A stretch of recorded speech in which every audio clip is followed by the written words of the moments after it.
Passive voice में तब्दील नहीं होता। इसलिए हमने तीन tense present indefinite, present continuous और प्रेजेंट परफेक्ट हमने तब्दील की। इसके उसूल हमने डिस्कस किए। आज का टॉपिक है active voice and passive voice में पास्ट इंडेफिनिट टेंस का। आज हम ये पढ़ते हैं कि हम किस तरह पास्ट इंडेफिनिट टेंस के जुमलों को एक्टिव वॉइस से पैसिव वॉइस में तब्दील करते हैं। इसके लिए सबसे पहले जो तीन आम रूल्स है वो आपको मालूम है कि सबसे पहले हम ये एक्टिव वॉइस है, ये पैसिव वॉइस है। तो सबसे पहले हम जब एक्टिव वॉइस को हम पैसिव वॉइस में तब्दील करते हैं ट्रांजिटिव वर्ब की सूरत में, तो इसका जो ऑब्जेक्ट होता है उसको हम पैसिव वॉइस में सब्जेक्ट बनाते हैं। और फिर आपको ये भी मालूम है कि ये अगर नाउन हो तो सिर्फ इसका जगह चेंज करते हैं, और अगर प्रोनाउन हो तो जगह के साथ साथ फिर इसका केस या मूड भी हम तब्दील करते हैं। इसके बाद दूसरा मरहला आता है सब्जेक्ट से ऑब्जेक्ट बनाने का। ये भी यही बात है कि ये अगर नाउन हो तो नाउन की सिर्फ जगह तब्दील होते हैं, और प्रोनाउन की सूरत में ऑब्जेक्टिव केस में तब्दील होता है। ये बातें आपको पहले से मालूम है। तब हम वर्ब का इस्तेमाल इसके बारे में भी आपको मालूम है, और आमतौर पर पैसिव वॉइस में ऑब्जेक्ट से पहले बाई का इजाफा इसका भी आपको मालूम है। आज हम पास्ट इंडेफिनिट टेंस के हेल्पिंग वर्ब्स को डिस्कस करते हैं। इस पर बहस करते हैं कि किस सब्जेक्ट के साथ, किस नाउन और किस प्रोनाउन के साथ कौन सा हेल्पिंग वर्ब इस्तेमाल होता है। इन उसूल को लागू करते हुए हम सिर्फ और सिर्फ इस टेंस के हेल्पिंग वर्ब्स के बारे में इस पर बहस करते हैं।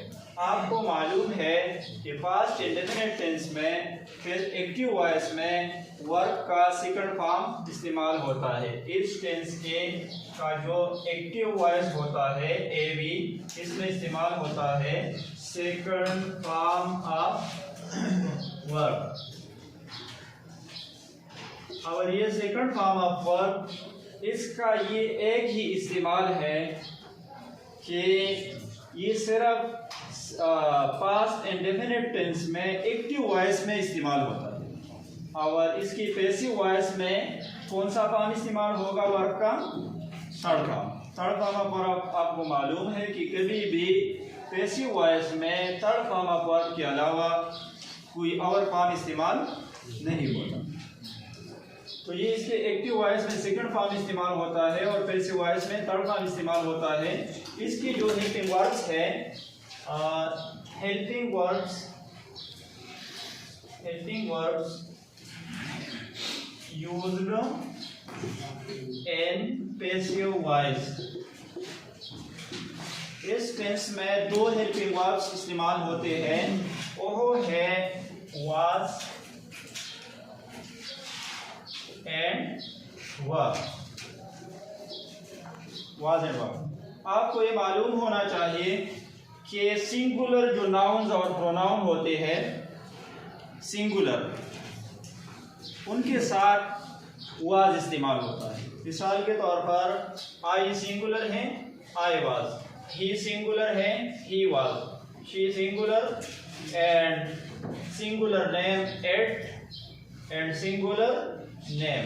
इन चीज़ों के साथ, क्योंकि ये सारे सिंगुलर है, लिहाजा इनके साथ हम वाज इस्तेमाल करते हैं। वर्ब जमा प्लूरल के साथ, चाहे वो नाउन हो या प्रोनाउन हो, इनके साथ वर्ब इस्तेमाल होता है। इनमें है we, you, then and plural names.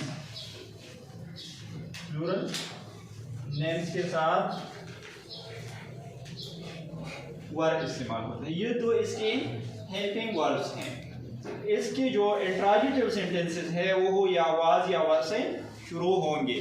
हम जुमले के पैसिव वॉइस में ऑब्जेक्ट सब्जेक्ट को देखते हैं कि वो अगर आई हो, ही, शी, एट या वाहिद इसम हो तो उन सवालिया जुमलों को हम वाज से शुरू करेंगे। और अगर जुमले का सब्जेक्ट वी, यू, दे या प्लूरल नेम्स है तो इनको फिर हम वर से शुरू करेंगे। और आपको ये भी मालूम होना चाहिए कि आई उस सूरत में आएगा जब एक्टिव वॉइस में क्या इस्तेमाल होगा। एक्टिव वॉइस में जब मी इस्तेमाल होगा तो पैसिव वॉइस में आई आएगा। एक्टिव वॉइस में जब हिम इस्तेमाल होगा तो पैसिव वॉइस में ही आएगा।